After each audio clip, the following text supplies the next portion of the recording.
2-minute warning, it's crunch time. The time for preparation has gone the way of the dodo. You need to start getting ready now.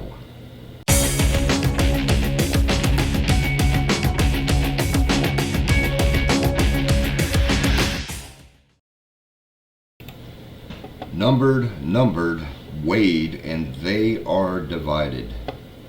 Welcome to the Opinionated Prepper. I'm Steve. How are you guys doing this morning? I'm getting kind of sleepy again. I've been up for quite a long time. But I don't know if it's because my dogs woke me up or if I just have a lot on my mind. I've been going through a lot of news here lately, and I always keep my eyes open when it comes to the news, but I'm starting to make a connection with a whole lot of things. And if you want to hear news articles, you want to hear my opinion on it, my spin on it, just go back to some of my videos. You know, I'm not going to do that now. Now is a warning, it's crunch time. You need to hurry up. In The Sun Also Rises, Ernest Hemingway wrote for his character, "How did you go bankrupt?" And he said 2 ways. Gradually, then suddenly. It all goes downhill slower and slower and slower, but it builds up and picks up pace and all of that. And you can see that happening in the news now. From thefts to marking canned food to a high-risk transport to them saying canned food is going to go up in price and there's going to be shortages in the supply. The government saying food's going to go up again. You look into the stores and everything. Heck, I can't even tell you all of the money that I spent just for inflation. Price of bacon went up $2 like that. Dog food went up. Shipping costs on things went up. Everything is going up. The job market is going down.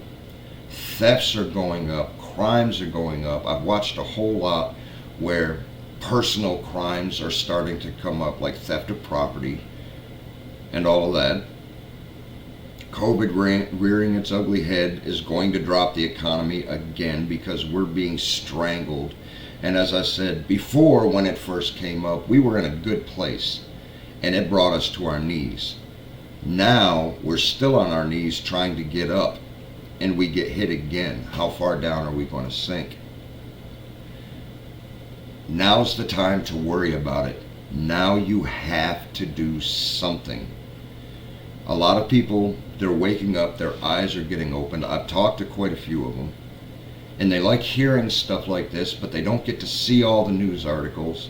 And a whole lot of the prepper channels that are like myself and like ones that I watch, you know, they say this is happening, you need to prepare. They're not giving really good advice. They're not giving anything. You know, I don't think they're worried about being banned or getting suspended or anything like that.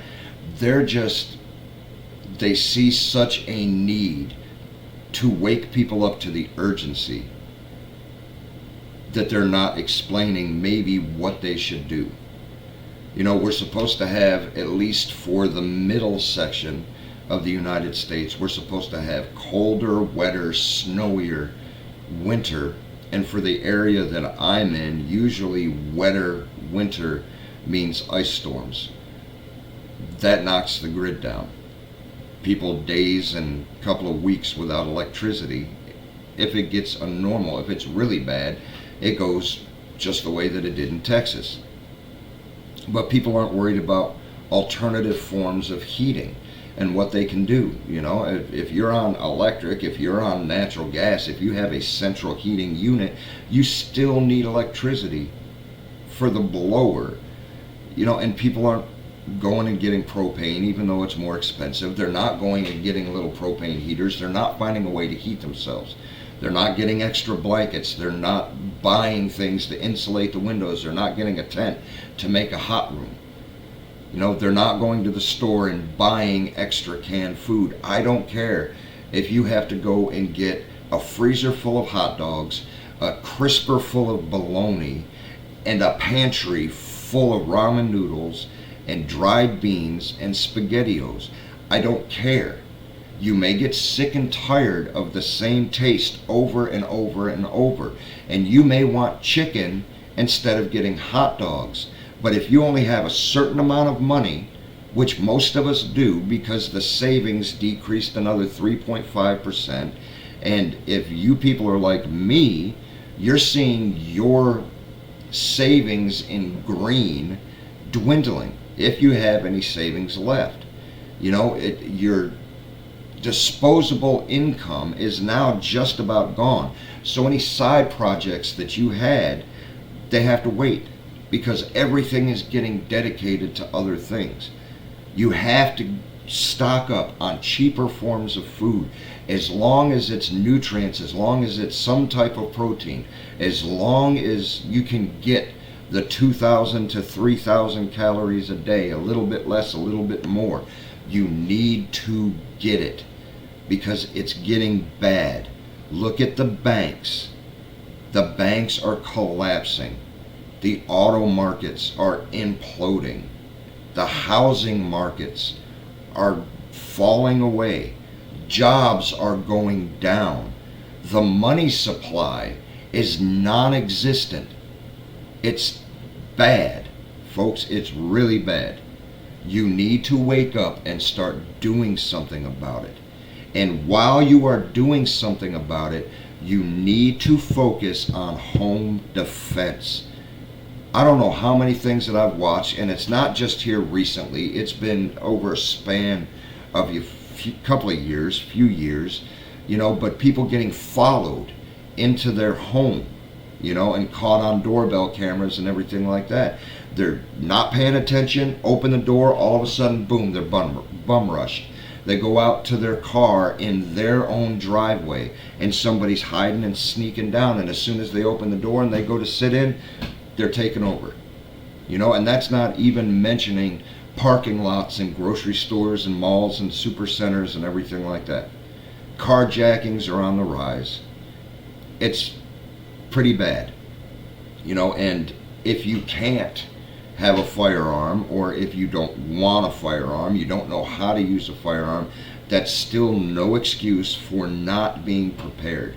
You need to be aware of your surroundings. You need to pay attention. You need to know who is around your house, who is around you, and who is around your family. You need to have 911 on speed dial. You need to at least have pepper spray, something. Have a little bit longer keys on your keychain. Keep a screwdriver or something on your little keychain to where you can have a defense and be prepared. Now is the time to be paranoid. Everybody gets picked on and stuff. Oh, you're just a paranoid conspiracy theorist. Okay, yeah, we're paranoid. Just because you're paranoid doesn't mean there's not somebody out to get you. But it's not a conspiracy theory anymore, folks. It's here. It's right here. And it may be getting put on the second or third page. It may not be front page news, but look at what's going on with all of the coups going on in Africa. People are standing up because NATO, France, the United States, they've been helping all of these elected officials screw the citizens of the country out of money. In Gabon, just now, the Secretary of State or the Senator or whoever, along with the President, they were trying to flee. They were intercepted. They got their stuff gone through, and they found piles and piles and piles of money. And one of the biggest problems was that they were embezzling money. They weren't giving money to their citizens, and the citizens were suffering, and it was proven right there. It's not just Africa that that's happening in. Politicians are corrupt. They are. You show me 100 politicians, I'll show you 99 and a half that are only in it for themselves. And that's all around the world, not just here. But the people there in Africa are kicking the West out. And they're loaded full of precious metals and material and gas and uranium and oil and all of that. And all their exports are going over to Russia and China. Because even though they've been labeled the bad guy for us, they're not labeled the bad guy for the rest of the world. You know, our trading partners are moving over to BRICS, and they're moving over to China, into Russia, into all of our enemies. Where's that going to lead us? When the banks collapse because money's gone, because they need to collapse the banks in order to get a CBDC in, or they lock us down, or they put in restrictions and regulations, jobs are going to dry up a whole lot more than they're drying up now. And if you think I'm being paranoid, just read the news and start connecting the dots. Get yourself a conspiracy wall. See how banks are going down, jobs are going down, thefts are rising, stores are closing. The cost of gas is about to go up because crude, just 9 million barrels of crude, were in higher demand. They were expecting almost 3, and they got 11.5 million out of the supply. So a huge bunch of crude is gone. That's going to drive the prices up. The crops are failing. It's driving the prices up. It's causing shortages on the shelves here. You know, and I know that they say food deserts and food oases and cities and everything like that. But they're going to move the food shipments from the rural areas where there's not very many people into the city areas where there's a lot of people. So even though there might be huge shortages, and even though the cities may be seeing huge shortages, they're going to rob the food from the rural people and say, if you want food, move to the city. People think they're safe on farms and in rural communities and out and stuff like that.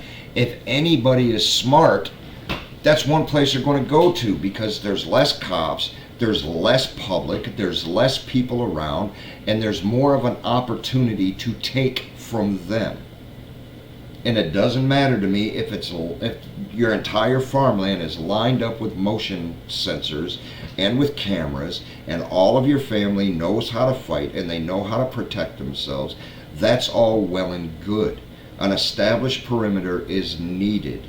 But if you get a bunch of hungry people coming to wipe out your farm and coming to see if you have anything they can eat, and they focus mainly on the rural communities because they may get away with it easier, you're going to be bum rushed. So what can you do? You know, a family of 3, a family of 4, you have protection, you have a dog, you have everything loaded, you have it right next to your bed, everything like that. Somebody passes, you get woken up with an alarm. Good, you're thinking. But what happens if there's 15, 20, 30, because people are so hungry?